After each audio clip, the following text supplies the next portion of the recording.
지난 시간에 우리가 게임의 미케닉에 대해서 우리 공부했습니다. 근데 이번 시간에는 이제 밸런스라 그래서 그 미케닉을 이제 게임의 요소라고 했을 때 그것들을 어떻게 조합하느냐, 여기에 대해서 하는데, 이건 약간의 수학이 필요한 그런 예술적인 디자인이라고 할 수 있습니다. 그래서 그 미케닉이 음식의 재료라고 하면은, 밸런스는 음식의 레시피라고 우리가 할 수 있는 것이죠. 여기에 게임 밸런스에는 한 12가지 타입이 있습니다. 페어니스, 공정성, 뭐 이렇게 해서 12가지 정도가 있는데, 거기에 대해서 하나씩 알아보겠습니다. 처음에 이제 페어니스죠. 페어니스는 시메트릭하냐 어시메트릭하냐 이렇게 구별합니다. 그러니까 시메트릭하다는 건 둘 다 권한이 같다는 거고, 어시메트릭하는 건 한쪽의 권한이 다른 그런 게임입니다. 그러니까 예를 들어서 장기나 바둑 같은 경우는 시메트릭에 해당합니다. 거기서 차이는 뭐 누가 먼저 두나 정도 차이인데, 그거는 큰 차이가 아니기 때문에 나중에 바둑 같은 경우는 뭐 5호반 공제 뭐 이런 걸로 해서 그거를 맞춰줍니다. 그런데 그 어떤 게임에서는 비대칭인 경우가 있을 수밖에 없습니다. 그러니까 어떤 경우에는 예를 들어서 블랙잭 같은 경우는 비대칭이죠. 뭐냐면 이쪽에 딜러가 있고 플레이어들이 있는데, 그 딜러와 플레이어들은 서로 권한이 다르므로 비대칭이라고 할 수 있습니다. 그리고 실제 게임을 상황을 제대로, 역사적인 게임 같은 경우는 그 상황을 그대로 현실적으로 넣다 보면 비대칭이 될 수도 있습니다. 그러니까 이태하 제전에 대한 게임인 경우는 나치와 연합군의 전력 이렇게 따질 때는 연합군 전력이 훨씬 좋았으니까 그건 비대칭일 수밖에 없고, 또 비대칭인 걸 만드는 거는 또 다양한 환경을 만들기 위해서 필요할 경우도 있습니다. 그러니까 어떤 파이터 10명이랑 어떤 파이터 100명이랑 서로 같이 어떤 상황이, 그러니까 어떤 실력이 비슷할 정도라면 그런 식으로 해서 그러니까 어떤 영웅마다 능력치가 다르게 만들어 낼 수도 있습니다. 그리고 각 플레이어들이 이제 선택을 할 수 있죠. 아이템별로 나는 요것이 파워가 더 좋은 걸 원해. 또 뭐 이쪽이 파워가 더 좋네. 이런 것들을 조절하기도 하고요. 그 다음에 게임에 실력차가 있는 사람들끼리 게임을 할 수 있도록 하려면 비대칭 게임일 수밖에 없습니다. 그럴 경우에는 예를 들어서 골프나 당구 같은 경우에는 그 실력 차이만큼 핸디를 줘갖고 그거를 어떤 플레이어블한 게임으로 만들 수 있죠. 그래서 지금 이건 좀 약간 복잡한 얘기인데, 예를 들어서 1차 대전 때 이제 비행기들이 세 가지 종류가 있다고 칩시다. 피란하, 리벤저, 카멜, 이렇게 세 종류가 있는데, 그 세 종류의 요소들은 속도가 있을 수도 있고, 조정을 얼마나 잘할 수 있느냐도 있고, 화력이 있을 수 있습니다. 그래서 처음에 이제 게임을 그러면 시메트릭하게 만들어내는 과정은 실제로 플레이를 해가면서 이게 너무 한쪽이 너무 이기면 한쪽을 어떻게 줄이는 방법, 이런 식으로 해서 우리가 조정을 하게 됩니다. 그러니까 예를 들어서 지금 이렇게 처음에 속도 조정 화력을 이런 식으로 배치했을 때는 합계를 내봤을 때 지금 리벤저가 너무 센 걸로 나타나고 카멜이 너무 작은 걸로 나타나서, 그 다음에는 뒤로 넘어가서 화력을 조절해갖고 지금 이제 8대 8대 6이 됐고, 그 다음에 또 이쪽에 카멜이 아직까지도 약하니까 거기에 지금 뭐죠? 화력을 좀 높여갖고 좀 더 888이 되게끔 해갖고 하게 됩니다. 그래서 이런 것들은 실제로 이론적으로 우리가 계산을 할 수도 있지만 실제 플레이 하는 데서는 또 틀리게 나타날 수도 있으니까, 이 게임을 런칭한 이후에 거기서 통계를 계속 받아갖고 그걸 조절할 수도 있는 그런 것들입니다. 그리고 이 1대1의 어떤 그 밸런스도 있을 수도 있지만, 가위바위보처럼 세 개의 개차가 따로 어떤 물고 물리는 걸로 해갖고 밸런스를 유지할 수도 있습니다. 가위는 볼을 이기고, 볼은 바위를 이기고, 바위는 다시 또 가위를 이기고, 이렇게 할 수도 있는, 밸런스는 그런 방법도 있을 수 있습니다. 그런데 지금 그 밸런스가 깨지는 것 중에 그 유저들이 굉장히 플레이어들이 불만을 느낀 것 중에 하나가 이제 현질이죠. 현금을 지르면 더 그 사람의 파워가 높아지고, 이런 것들은 어떤 경우에는 그 게임을 더 흥미롭게도 하지만 어떤 면에는 또 게임 플레이어들이 떠나가게 되는 원인이 될 수도 있죠.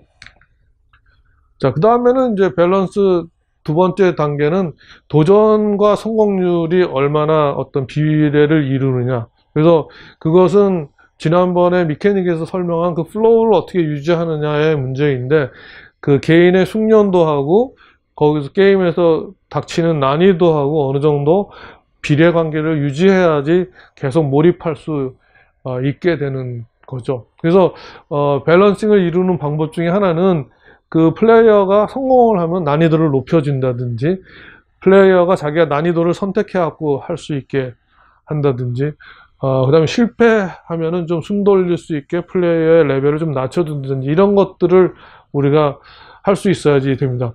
그래서 플레이어가 몇 %까지 끝까지 가는지를 잘 관찰해서 중간에 이제 어떤 게임을 수정해 줄 수도 있겠죠. 근데 대부분 이거는 꼭 룰인 거는 뭐냐면, 첫 번째, 두 번째 레벨은 굉장히 쉬워야지 됩니다. 일단은 사람을 끌어들여 갖고 그 플레이를 하게 난 다음에 그 다음부터 이제 플레이하고 게임을 도전과 그 성공을 이제 조절해 나갈 수 있는 겁니다.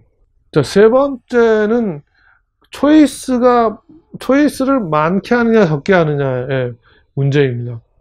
그래서 어떤 경우에 초이스를 너무 적게 하면은 내가 선택권이 너무 없다고 생각해갖고 플레이어가 실증을 낼 수도 있고, 또 초이스가 너무 과다하게 많으면은 그것에 압도당해서 내가 힘들다고 할 수도 있습니다. 그래서 플레이어가 생각하는 어떤 내가 미닝풀하게 선택할 수 있는 그런 선택의 개수, 그런 것들이 중요하고, 또 선택을 했을 때 그 선택한 거에 따라서 뭔가 다른 점이 있어야지 중요됩니다.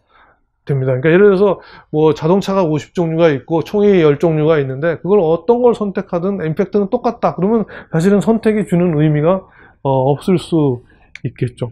그래서 선택은 이제 대부분 이렇게 하죠. 선택에서 원리 중에 하나는 뭐냐면 하이 리스크 하이 리턴입니다. 그러니까 위험도가 높은 걸 선택했을 때는 성공하면은 더 상이 더 많이 주어지는 걸로 해줘야 되겠죠. 그러니까 그러기 위해서, 그런 걸 제대로 해주기 위해서는 성공률과 거기에 그 성공률과 성공했을 때 그 상의 크기를 조절할 수 있도록, 계산할 수 있도록 기대치 계산을 여러분들이 할 수 있어야지 되는 거죠. 그래서 여기 나와 있는 건 이제 가장 첫 번째 컴퓨터 게임이었던 이 스페이스 인베이더라는 게임인데, 여기서 보통은 여기 작은 이런 우주 괴물들을 처치하는데, 그거는 위험들이 별로 없어요. 그래서 마음껏 죽일 수 있는데, 그거 죽였을 때는 점수가 적게 나오는데, 저 위로 인공위성이 하나 지나가는데, 그것은 죽이려면은 굉장히 힘이 들고 거기서 폭탄을 쏘기 때문에 폭탄을 맞을 위험도 있어서, 그걸 죽였을 때는 더 점수를 많이 얻게 되어 있습니다. 이게 이제 하이 리스크 하이 리턴의 원리입니다.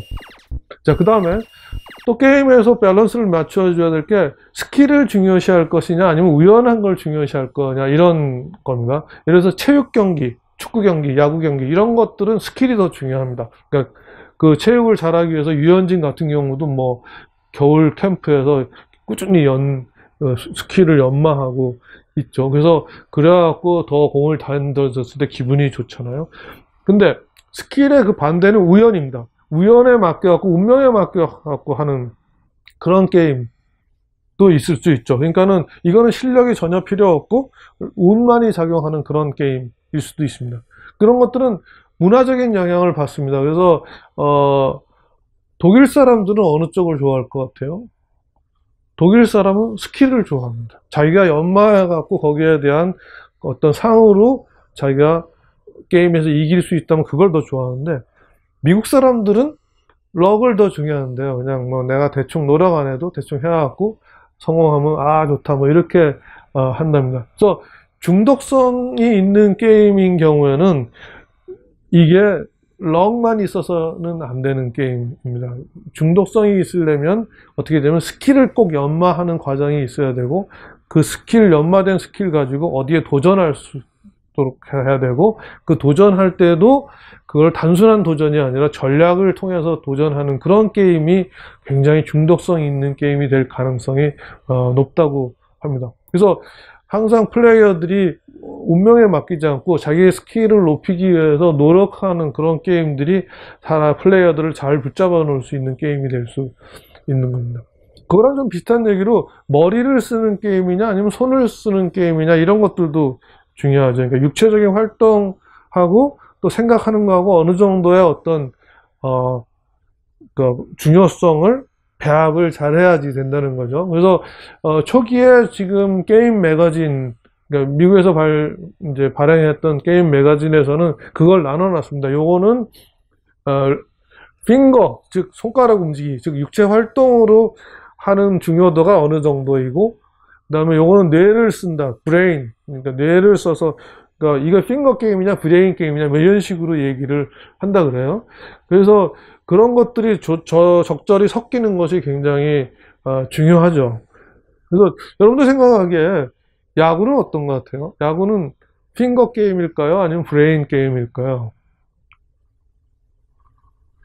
우리처럼 수준이 낮은 사람들이 생각할 때는 이거는 핑거 게임이라고 생각합니다. 육체적인 어떤 스킬이 더 중요하다고 생각하는데 실제 프로야구 감독은 브레인 게임이라고 얘기를 해요. 야구에서도 굉장한 전략과 상대방의 심리를 파악하는 능력, 그래갖고 요번 공은 어떻게 던지는 게 좋다라든지 아니면 수비수의 배치를 어떻게 해야 된다는 것이 굉장히 뇌를 많이 써야 되는 게임이랍니다. 그러니까 여러분들이 야구 어떤 보는 거를 더 즐길 수 있으려면 그 브레인을 얼마나 쓸 수 있는 것인가를 잘 깨달아서 그거를 잘 쓸 수 있다 그러면 야구가 훨씬 더 재미있는 게임이 될 수도 있을 겁니다. 그래서 그런데 이제 그 게임을 만들 때 요게 핑거냐 브레인이냐 하는 것을 사실은 어떤 그 플레이어들이 그 게임을 사는 사람들을 실망시켜서는 안 됩니다. 그러니까 어떤 게임을 내가 선전했을 때 그 게임을 살 때 이 사람들은 이게 핑거 게임이라고 생각했는데 브레인 게임이면 그 게임에 대해서 실망할 수도 있게 됩니다. 예를 들어서 팩맨이 굉장히 역사상 유명한 게임인데 그게 팩맨 1은 뭐냐면 플레이어들은 액션을 기대했습니다. 즉 핑거를 기대를 했는데 팩맨 2가 나왔을 때 심리학적인 퍼즐 부분을 굉장히 많이 집어넣음으로 해서 팩맨 2가 실패했다고 그렇게 얘기를 해요. 그래서 여러분들이 그 어떤 게임을 출시할 때는 그 헤드, 즉 핑거를 얼마나 할 거, 브레인을 얼마나 할 거나 하는 것을 잘 생각하고 해야지 될 것으로 생각합니다. 자, 여기까지 우리가 5가지 밸런스에 대해 얘기했습니다. 자, 나머지는 다음 시간에 우리가 또 보겠습니다. 네, 고맙습니다.